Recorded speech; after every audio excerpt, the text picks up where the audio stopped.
السلام علیکم ناظرین، آن ایئر نیوز پہ آپ کو خوش آمدید کہتے ہیں۔ بھارت کی جانب سے پاکستان بارڈر کے قریب S-400 میزائل سسٹم تعینات کرنے پر پاک فوج حرکت میں آ گئی اور کرارا جواب دے ڈالا۔ DGISPR نے پاک فوج کا بھارتی S-400 کے خلاف تیاریوں کے حوالے سے میڈیا کو کیا بریف کیا ہے، اس کا کلپ آپ کو دکھانے سے قبل میں آپ کو بتا دوں کہ بھارت کی جانب سے روس سے خریدا گیا ایئر ڈیفنس سسٹم S-400، جس کو خصوصی طور پر بھارت نے پاکستانی میزائلوں اور جنگی تیاریوں کو فضا میں نشانہ بنانے کے لیے خریدا ہے، مگر پاکستان اس S-400 کے خلاف تیاریاں پہلے ہی مکمل کر چکا ہے، جس کا اظہار DGISPR چند عرصے قبل صحافیوں سے کر چکے ہیں۔ ہماری اس ویڈیو کو لائک کریں، شیئر کریں، چینل سبسکرائب کریں۔ چلیں آئیں یہ ویڈیو کلپ ملاحظہ کیجیے۔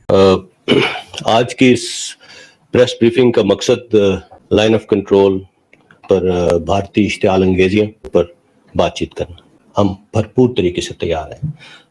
رافیل لے آئیں، S-400 لے آئیں، we have our own preparedness and we have our own answers to everything.